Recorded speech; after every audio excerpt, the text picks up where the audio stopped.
امام ابو حنیفہ کو 17 حدیثیں آتی تھی، وہ قلیل الروایت تھے، وہ قلیل الحدیث تھے، وہ ضعیف الحدیث تھے، ان کے پاس حدیث کا ذخیرہ نہیں تھا، حدیث کی روایات نہیں تھی، انہوں نے پورا علم فقہ قیاس سے اور رائے سے مرتب کیا، ان کو یہ کہہ کے رد کر دیا گیا معاذ اللہ کہ ان کی فقہ حدیث پر نہیں رائے پر قیاس پر قائم ہے، اور صدیوں سے ان کے اس بڑے احسان کو جو پوری امت مسلمہ پر ہے نگاہوں سے اوجھل کر دیا گیا اس طعنہ زنی کی وجہ سے۔ تو میرا موضوع صرف یہ ہے کہ وہ فقہ میں تو امام اعظم تھے ہی، مگر علم حدیث میں بھی وہ امام اعظم تھے۔ آپ نے علم حدیث کن کن سے پڑھا اور کتنے اساتذہ سے پڑھا؟ یہاں سے شروع کرتے ہیں۔ ایک بات بنیادی ذہن نشین کر لیں، جتنے شیوخ کا میں ان کا نام لوں گا اور اساتذہ کا ذکر ہوگا، یہ مغالطہ کسی کو پیدا نہ ہو کہ آپ نے ان سے علم فقہ پڑھا ہوگا۔ یہ مغالطہ اولاً ذہن سے نکال دیں کہ علم فقہ بطور علم کے، بطور فن کے پڑھنے پڑھانے کے لیے امام اعظم سے پہلے وجود میں ہی نہیں آیا تھا۔ سو انہوں نے جس سے بھی پڑھا حدیث پڑھی، سادہ بات۔ اس خیال کو کلیتاً ذہن سے نکال دیں کہ امام اعظم ابو حنیفہ نے اتنے مشائخ اور اساتذہ سے پڑھا تو شاید ان سے فقہ پڑھتے ہوں گے۔ بھئی فقہ کے تو بانی امام اعظم ابو حنیفہ ہے۔ قرآن اور حدیث سے استنباط کر کے فقہ کو پہلی مرتبہ جنہوں نے مرتب کیا اور فقہ ایک علم کے طور پہ امت مسلمہ کے سامنے آئی تو وہ مدون اور مرتب اول امام اعظم ابو حنیفہ ہیں۔ حضرت سیدنا امام مالک رحمت اللہ تعالی علیہ شرح زرقانی میں ہے، امام زرقانی بیان کرتے ہیں کل شیوخ اور اساتذہ جن سے انہوں نے حدیث لی، اب سب نے جو لی حدیث لی، ذہن میں رکھ لیں، وہ 900 کی تعداد ہے۔ امام بخاری رحمت اللہ علیہ نے جن شیوخ سے لیا حدیث کو وہ 1080 ہے۔ امام مسلم کے جن سے انہوں نے حدیث لی، حدیث پڑھی، وہ 220 شیوخ ہیں۔ امام ترمذی کے 221 اساتذہ ہیں۔ امام ابو داؤد کے 170 اساتذہ ہیں۔ امام نسائی نے 450 اساتذہ اور شیوخ سے حدیث لی۔ یہ میں نے چند ایک گنوائے تاکہ آپ کو اندازہ ہو سکے کہ اس طرح 170 200 سے لے کر 400 450 تک یا 1000 1100 تک میکسیمم یہ تعداد رہی جن سے ائمہ حدیث نے حدیث لی۔ اب امام اعظم نے کتنے شیوخ سے حدیث لی یاد رکھ لیں، فقہ تو نہیں تھی، جو لی حدیث لی۔ امام اعظم کے شیوخ کی تعداد 4000 ہے،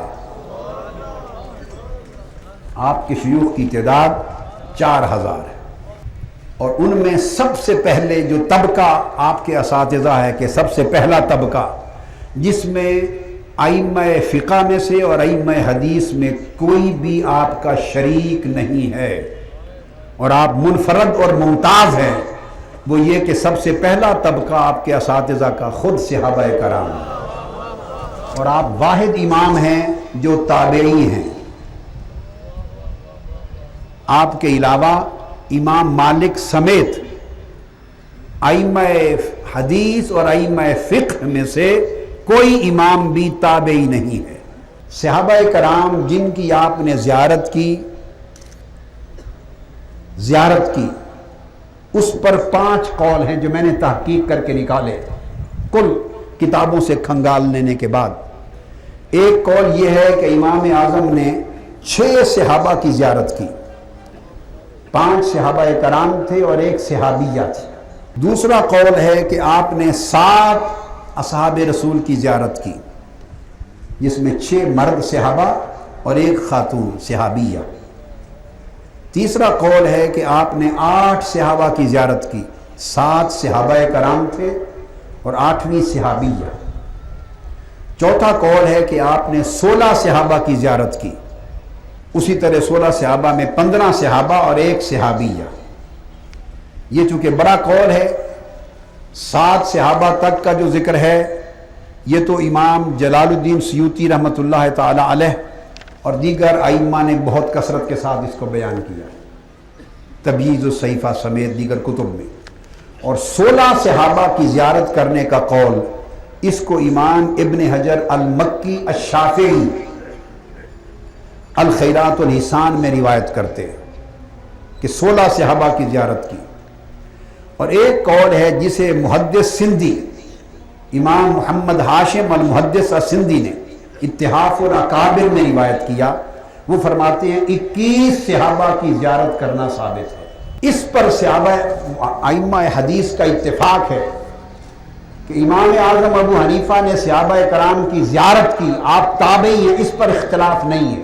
اس پر اہل علم کا اختلاف ہے کہ ان سے سماع کیا یا نہ کیا۔ امام اعظم رضی اللہ تعالیٰ عنہ نے صحابہ کرام سے براہ راست سماع کیا۔ امام جلال الدین سیوطی اور امام ابن حجر مکی تک جو محدثین ہیں انہوں نے کتب میں 7 حدیثیں درج کی جو امام اعظم ابو حنیفہ نے براہ راست صحابہ سے سنی۔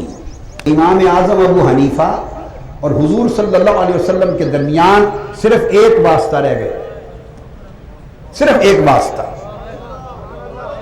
امام اعظم کا آقا علیہ الصلوۃ والسلام سے سماع صرف ایک واسطے سے ثابت ہوا۔ امام بخاری نے بخاری شریف میں امام بخاری نے جو سب سے اعلیٰ سند ہے امام بخاری کی، اعلی سند، سب سے چھوٹی سند جو صحیح بخاری میں امام بخاری حضور علیہ الصلوۃ والسلام سے روایت کرتے ہیں وہ 3 واسطوں سے ہے، اور امام مسلم کے پاس 4 واسطوں سے کم واسطے کی کوئی حدیث نہیں ہے۔ اس طرح امام ترمذی، امام ابو داؤد، سب کا عالم یہ ہے کہ 1 2 3 واسطوں کی ان کے پاس بھی ہے۔ امام بخاری نے خلاصیات کا نام دیا ہے۔ کیا نام دیا؟ خلاصیات، خلاصہ سے یعنی 3 واسطوں والی سند۔ ایسی حدیثیں امام بخاری کے ہاں صحیح بخاری میں کل 22 ہے۔ امام اعظم ابو حنیفہ کی احادیث ایک واسطے کے ساتھ جو ائمہ حدیث میں سے کسی کے پاس ایک بھی نہیں۔ امام سیوطی اور امام ابن حجر مکی کے زمانے تک انہوں نے تحقیق کر کے 7 احادیث بیان کی تھی۔ امام اعظم کی ایک واسطے سے حدیث کی تعداد میں نے 11 تک پہنچائی۔ یہ ایک اضافہ تھا 500-600 سال کے بعد جو 7 احادیث سے تعداد بڑھ کر 11 تک پہنچی۔ اور اس مہینے جب میں نے مکمل کیا اس کام کو، امام اعظم کا فیض تھا کہ میں نے امام اعظم کے ایک واسطے سے روایت ہونے والی احادیث کی تخریج کر کے 16 احادیث کی تعداد مکمل کر دی۔ 16۔ امام بخاری کی ثلاثیات 22 ہیں۔ اب اس کے لیے اصطلاح موجود نہیں تھی، ایک واسطے سے جو حدیث روایت ہو اس کی اصطلاح موجود نہیں تھی، کیونکہ کتب حدیث میں کوئی حدیث ایک واسطے سے امام اعظم کے علاوہ ان کی تھی نہیں، 3 واسطوں تک تھی، سو اصطلاح ثلاثیات بن گئی۔ اب جب ایک واسطے کی حدیث نکلی تو میں نے کہا فن حدیث میں اس کی اصطلاح ہونی چاہیے۔ آج ہم اصطلاح وضع کر کے داخل کر دیتے ہیں، اگلی نسلوں میں اساتذہ طلباء پڑھیں گے پڑھائیں گے، وہ شامل نصاب ہو جائے گی۔ تو میں نے ایک واسطے سے امام اعظم کی 16 حدیث کا نام دے دیا احادیات۔ 22 ثلاثیات البخاری تھی اور 16 احادیات الامام الاعظم، 16 احادیات۔ اور جو 2 واسطوں سے آئیں، جو 2 واسطوں سے ہوں ان کا نام دے دیا میں نے ثنائیات۔ اب نہ احادیات امام بخاری اور امام مسلم جیسے ائمہ کے پاس ہیں، نہ ثنائیات ان کے پاس ہیں 2 واسطوں کی۔ ان کے پاس سب سے اونچا سرمایہ ثلاثیات، 3 واسطوں کا۔ امام اعظم رضی اللہ تعالی عنہ آپ کی احادیات 16 ہیں، آپ کی ثنائیات کی تعداد 2000 کے قریب ثنائیات ہیں جو امام اعظم نے صرف تابعی اور صحابی کے 2 واسطوں سے تاجدار کائنات سے روایت کی ہے، الثنائیات۔ اور ثلاثیات امام اعظم کی، امام بخاری کی ثلاثیات کتنی ہیں؟ 22 ہیں. امام اعظم کی ثلاثیات 4000 ہیں. پھر انہیں امام الائمہ فی الحدیث کیوں نہ کہوں؟ سب سے پہلے نئی ویڈیوز کو حاصل کرنے کے لیے شیخ الاسلام ڈاکٹر محمد طاہر القادری کے آفیشیل یوٹیوب چینل کو سبسکرائب کریں اور بیل آئیکن کلک کریں.